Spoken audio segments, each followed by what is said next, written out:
novo comandante, um novo presidente, o procurador federal Gilberto Valer Júnior. A decisão foi tomada pelo presidente Luiz Inácio Lula da Silva, oficializada por meio da ministra-chefe substituta da Casa Civil, Miriam Belchior, e a nomeação foi publicada em edição extra do Diário Oficial da União.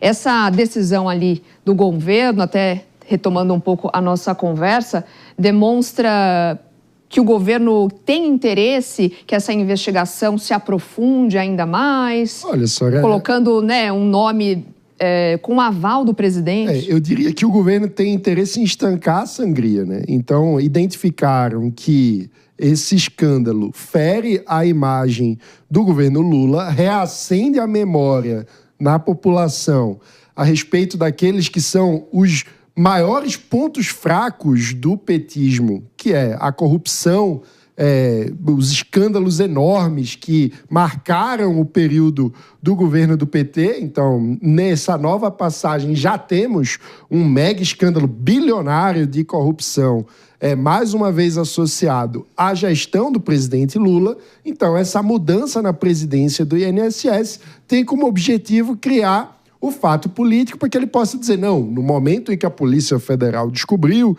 nós trocamos a presidência, colocamos até um procurador lá para arrumar a casa e ser um xerifão. Contudo, a responsabilidade política a respeito de quem era o presidente do INSS é também do presidente Lula, é do seu ministro da Previdência, Carlos Lupe, que foi o responsável direto pela indicação. E quando a gente olha, o que é que o presidente fez com o ministro responsável direto pela indicação do presidente que foi afastado após a investigação da Polícia Federal?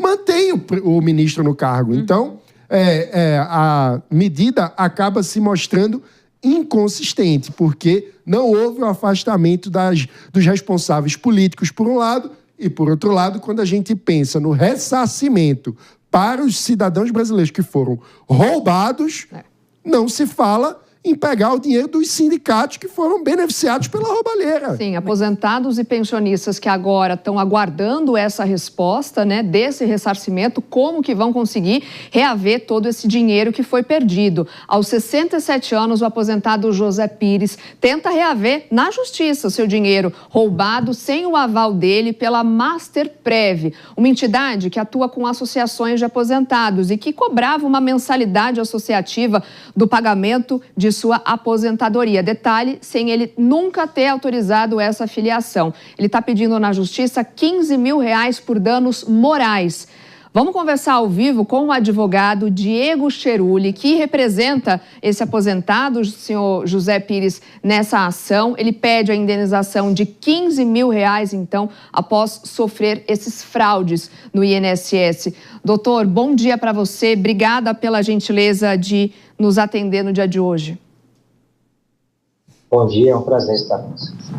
Bom, de fato, essa história, né, das fraudes caiu ali como uma bomba para nós aqui da imprensa também e para os aposentados que dependem desse dinheiro, que é um dinheiro ali pouco menos de R$1.500 e que de R$20 a R$70 ali, né, estavam sendo descontados mês a mês, muitos assim como o senhor José, sem ao menos saber que estavam sendo descontados. Como que o senhor está vendo toda essa história e qual a expectativa para esse julgamento e para essa indenização que vocês estão pedindo de R$15 mil? Então, nós ajuizamos essa ação umas 2 semanas antes de deflagrar a operação da Polícia Federal. Inclusive, é a única ação do meu escritório nesse sentido. Nós somos especialistas em direito penitenciário. O senhor José ficou muito revoltado porque não foi só ele. A esposa dele também tinha desconto de uma outra entidade. Essas entidades são associações, em tese, de aposentados e não sindicatos. São associações. Né? E isso não é novo. Isso foi denunciado ano passado. Por mais que o governo diga agora as investigações de que isso começou em 2019 ou antes, né? O grande gargalo disso tudo começou em fevereiro de 2024. Foi quando várias entidades, a partir de 2023, foram cadastradas para ter direito ao desconto em folha, e em fevereiro elas colocaram no pagamento ali aquele desconto, né? O pagamento de fevereiro é referente à folha de janeiro. Janeiro é quando vem o reajuste anual dos aposentadores do INSS. Então, a maioria dos aposentados nem perceberam, e até hoje deve ter gente que não percebeu, que está sendo descontado por essas entidades. Houve uma facilitação interna para que esses descontos fossem feitos em massa, de várias pessoas. Eu tive vários clientes nessa situação, parentes nessa situação. Então, essa ação do senhor José Pires foi uma ação denúncia, foi uma ação mais completa, que inclusive não era só contra a Mastercard, era também contra o INSS, com o objetivo de denunciar o abuso que estava acontecendo, porque desde o ano passado isso foi discutido em vários jornais, isso foi falado, e ao invés de parar o pagamento, de interromper o pagamento para essas entidades e abrir investigação na época, deixou de transcorrer até agora. Então, assim, a minha impressão é que nem eles imaginavam que essa fraude ia durar por tanto tempo. Doutor, em que momento que o senhor José conseguiu identificar esses descontos indevidos? Então, ele veio falar comigo sobre a questão de isenção de imposto de renda e o adicional de 25%. Ele é cadeirante, tem problemas de locomoção e de cuidados com a própria vida, né, diária. E aí, olhando a situação dele, eu olhei o contra-cheque e falei, mas sou afiliado a essa entidade, que eu já tinha visto, já estava acompanhando que várias pessoas estavam na situação. Eu falei, não conheço, nunca vi. Aí a esposa dele também pediu, né? Você olha pro meu também, quando eu vi, estava lá dela também, de outra entidade distinta, os dois começando no mesmo mês, em fevereiro de 2024. Assim que descobrimos, nós começamos a correr atrás dessa situação. Imediatamente nós excluímos a mensalidade pelo aplicativo do INSS, foi aberto um canal para isso, só para excluir, mas não para restituir. A gente excluía e o INSS mesmo informava que a restituição tinha que ser feita pela própria entidade, a gente tinha que entrar em contato com a entidade. E também bloqueamos o benefício para novos descontos dessa natureza. Agora, como que o senhor tem definido juridicamente, né, o que está acontecendo? Estamos aí diante de um golpe? Olha, assim, infelizmente, não há como negar que isso foi uma fraude sistêmica dentro do sistema do INSS com facilitação. Até porque, como eu disse, isso não é novo, essa discussão não é nova. As entidades que possuem esse acordo de cooperação técnica, muitas delas são muito antigas. Né? Até cito alguns exemplos, como o da COBAG, que é uma entidade de 40 anos, tem quase 500 entidades filiadas dela, associações, ela é uma confederação, e que não recebia por ano um décimo do que essas entidades começaram a receber a partir do ano passado. Ou seja, estava na cara, todo mundo estava vendo que tinha alguma coisa errada, só que foram lenientes, foram deixando o negócio correr, foram deixando as coisas acontecerem com o longo do tempo, e foi, só ano passado, foi 2 bilhões de reais pagos a essas entidades. Então, assim, eu acho que as investigações estão correndo nesse sentido, mas está bem claro que houve uma facilitação interna e um esquema de corrupção. Doutor, eu queria pedir um tutorial. Quem acha que pode ter sido roubado nesse esquema, como que deve proceder para averiguar, passo a passo? Bom dia. Primeira coisa, entrar no aplicativo do INSS, que tem pelo celular, ou no site meu.inss.gov.br e baixar por essa plataforma o extrato de pagamento do benefício. Por que por ali, não pelo banco? Porque o banco não necessariamente traz todas as rubricas de desconto que houve no benefício. Então é interessante que você entre ali e pegue o extrato de pagamentos do benefício no site do INSS, no aplicativo também, e veja lá se tem uma contribuição, o nome de uma entidade do lado do telefone.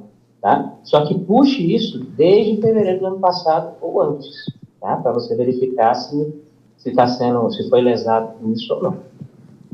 Pergunta da Maria. Oi, doutor Diego, tudo bem? A minha pergunta é, a gente sabe que esse não é a primeira situação que ocorre algo similar com o INSS. Eu queria entender o que faz do INSS ser uma instituição tão propensa a esse tipo de conduta e esquema de falcatruas e desvios. Tem algo específico nessa instituição ou alguma outra instituição similar que passa por isso?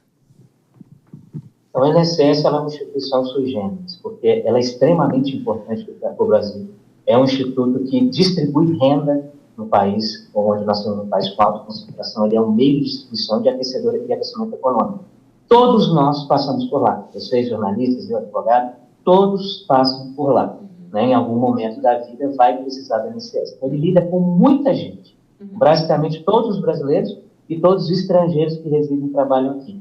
E, além disso, lida com um orçamento gigantesco. Nós estamos falando aí de esse ano chegar a bater R$1 trilhão o orçamento do INSS. Então, por um lado, ele é um sistema extremamente importante para o Estado, por outro, ele lida com um volume de situações e de demandas muito alto. E, ao mesmo tempo, tem uma estrutura frágil em relação aos seus servidores. Ela não valoriza os servidores públicos que trabalham dentro do INSS com um orçamento tão grande.